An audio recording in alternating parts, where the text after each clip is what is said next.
الحمد لله الذي أنزل القرآن ما هو شفاء ورحمة للمؤمنين.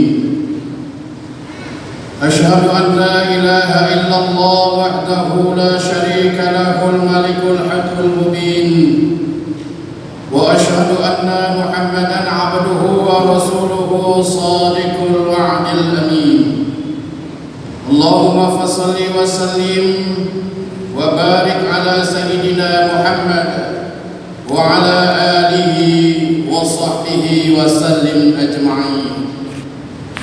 أما بعد فيا عباد الله، أوصيكم وإياي بتقوى الله فقد فاز المتقون. اتقوا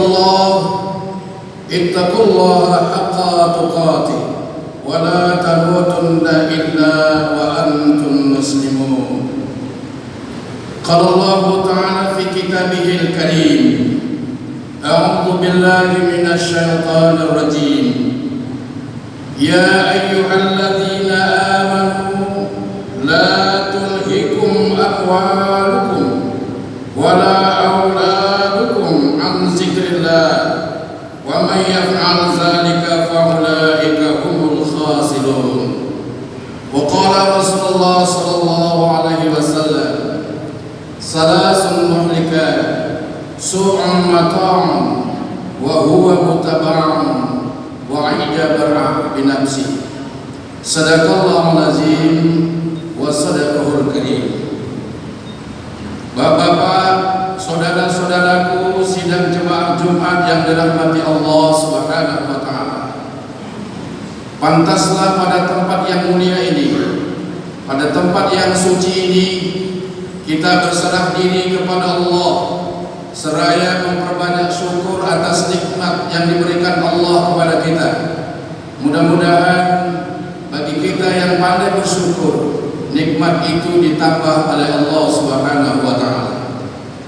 Sebagai khairah umat yang terbaik, mari sama-sama kita sampaikan salawat beriring salam kita buat junjungan kita, tauladan kita, Sayyidil Mursalin, Imamul Muttaqin, Khataman Nabiyyin, Rahmatan lil Alamin, yakni Nabi besar Muhammad sallallahu alaihi wasallam, dengan ucapan Allahumma sholli wa sallim alaihi. Bapak-bapak, saudara-saudaraku sedang jemaah Jumat yang dirahmati Allah. Di era postmodern atau yang disebut dengan supermodern saat ini, umat Islam digiring pada satu area di mana akan lupa kepada Allah. Era ini disebut juga dalam ilmu peradaban dengan istilah homo deus, di mana manusia sekarang berlomba-lomba ingin jadi Tuhan. Manusia sekarang berusaha untuk jadi Tuhan, menciptakan teknologi yang bisa menciptakan manusia bahagia. Sampai-sampai hari ini sedang di laboratorium untuk diciptakan bagaimana bisa menahan tua, supaya manusia tidak tua-tua. Akan timbul teknologi ke depan seperti itu. Kemudian umat Islam hari ini dihadapkan dengan tantangan-tantangan yang cukup berat. Salah satu diantaranya adalah umat Islam sekarang diarahkan kepada materialisme, yaitu mendewakan harta kekayaan. Orang yang banyak harta, orang yang banyak harta kekayaan dihormati walaupun dia banting. bukan orang soleh yang kita hormati. Orang kaya, walaupun dia preman, walaupun koruptor, tapi kaya, itu yang kita puji. Penguasa hari ini, penguasa yang zalim misalnya, orang takut karena kekuasaannya, sehingga orang siang malam mencari harta supaya dia bisa dihargai orang, padahal yang dia dapati belum tentu yang halal. Apa artinya? Dia akan semakin melupakan tuntutan perintah Allah Subhanahu wa taala. Maka Allah mengingatkan kita di surah Al-Munafiqun ayat 9. Ya ayyuhalladzina amanu la tulhikum amwalukum wala auladukum an dzikrillah. Hai orang-orang yang beriman, janganlah karena hartamu dan karena anak-anakmu membuat kamu lupa mengingat Allah Subhanahu wa taala. Wa may yaf'al dzalika fa ulaika humul khasirun. Barang siapa yang buat demikian, maka mereka itulah orang-orang yang merugi. Bapak-bapak, saudara-saudaraku, sidang jemaah Jumat yang dirahmati Allah, hati-hati, sangat waspada hari ini.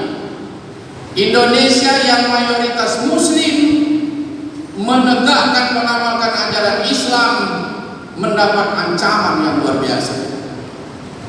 Harus hati-hati. Satu tes lembaga tertinggi di dunia ini, termasuk di Indonesia, luar biasa pertanyaannya, yang membuat kita merinding. Kalau Anda mau lulus, Anda pilih Pancasila atau Al-Quran? Pilih Al-Quran, tak lulus. Pilih Pancasila, lulus. Mana lebih tinggi Pancasila dari Al-Quran? Ini semestinya tidak digiring kepada hal-hal yang demikian. Ini semestinya tidak dibuat kepada hal-hal yang demikian. Tapi ini kesannya sengaja menggiring umat Islam ini untuk sekuler, yang merasa hidup di dunia ini saja, akhirat tanpa ada pertanggungjawaban. Hati-hati jemaah. Lain lagi persoalan sekarang yang muncul individualisme. Manusia digiring kepada individu. Apa itu? Kepentingan diri dan keluarganya tanpa melihat dari sosial kemasyarakatan. Walaupun siapa dia, siapa anaknya, dia agungkan anaknya, dia tempatkan anaknya, walaupun bego anaknya. Ini ciri-ciri kehancuran. Oleh karena itulah pada khutbah yang singkat ini, khatib mengingatkan kita semua, jangan karena urusan dunia, urusan materialis, setinggi apapun jabatan, sekaya apapun luasnya dunia yang kau kuasai, itu tidak bermanfaat ketika kau lupa kepada Allah Subhanahu wa taala.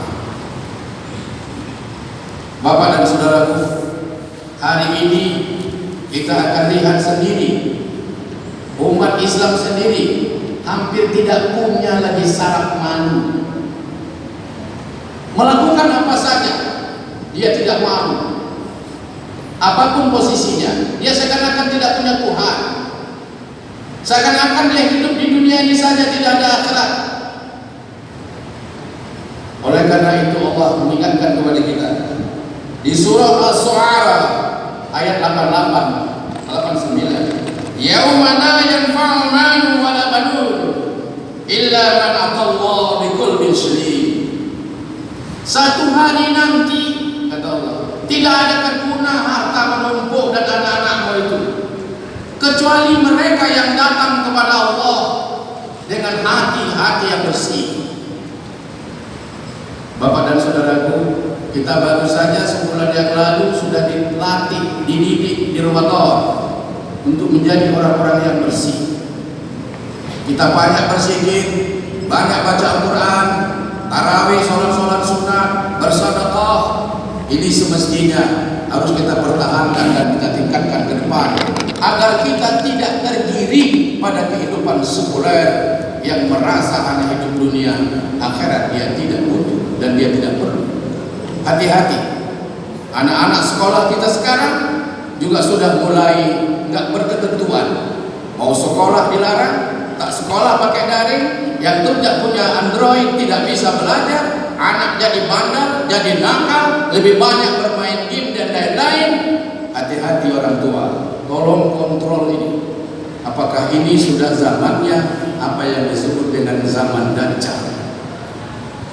Dari sisi perilaku Dajjal, rasanya sudah kita alami. Salah satu contoh dalam kitab Lisanul Arabiyyin mengatakan Dajjal itu apa?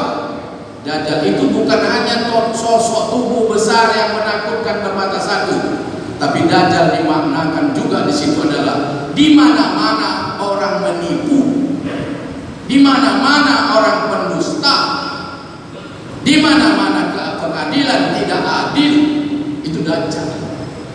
Hari ini yang paling langka di Indonesia bukan mencari orang pintar, tapi yang paling langka di Indonesia hari ini adalah mencari orang yang jujur. Mencari orang yang jujur, Bapak, sulit. Mengapa? Karena dia tidak ingat kepada Allah. Karena dia merasa hidup hanya di dunia ini. Oleh karena itulah Rasulullah Shallallahu Alaihi Wasallam mengingatkan kepada kita, salasun muhlikat, su'um mata'un, wa huwa mutaba'un, wa i'jabar binafsi. Ada 3 hal yang mencelakakan umatku nanti di akhir zaman. Ada 3 hal yang mencelakakan umatku, kata Rasulullah. Yang pertama, kikir yang dipertahankan. Itu individualis, memperkaya diri sendiri. Yang kedua, memperturunkan hawa nafsu, tidak pernah puas terhadap apa yang diberikan Allah, malah yang haram pun tidak lagi bisa membedakan mana yang halal, mana yang haram. Padahal Rasulullah katakan halalul bayin wa harramal bayin. Yang haram itu jelas, yang halal itu juga jelas. Maka pilih mana? Terpulang kepada kita, mau kemana? Yang ketiga, ujub, yang mencelakakan umatku, kata Rasul ke depan adalah orang yang sombong pada dirinya. Kalau tidak aku, maka tidak begini. Hati-hati. Sekarang sudah mulai dikirim terus umat Islam ini kepada hal-hal yang sekuler, yang pada gilirannya melupakan Allah dan Rasulullah SAW. Bapak-bapak, saudara-saudara sidang jemaah Jumat rahimahullah, mari kita jaga diri kita, keluarga kita kawal agar jangan tergiring pada hal-hal yang sekuler. Ya ayyuhalladzina amanu qu anfusakum wa ahlikum nar. Hai orang yang beriman, jaga dirimu dan keluargamu dari api neraka. Mudah-mudahan khutbah yang singkat ini ada manfaatnya dan kita menjadi orang-orang yang hebat dunia akhirat, yakni orang yang imannya benar, orang yang ilmunya karena Allah, orang yang ibadah terus, dan yang terakhir adalah orang yang berakhlakul karimah. Mudah-mudahan pasca Ramadan dan hari ini masih kondisi Syawal, kita masih dalam keadaan bersih. Inilah yang paling pas untuk mengawali perilaku akhlak kita kepada Allah, akhlak kita terhadap sesama, bangun ukhuwah dan persaudaraan kita supaya Islam jangan mudah diadu domba. Amin ya rabbal alamin. Barakallahu lakum fil Qur'anil azim wa nafa'ani wa iyyakum bima fihi minal ayati wa zikril hakim. Aqulu qawli hadza astaghfiruhu innahu huwal ghafurur rahim.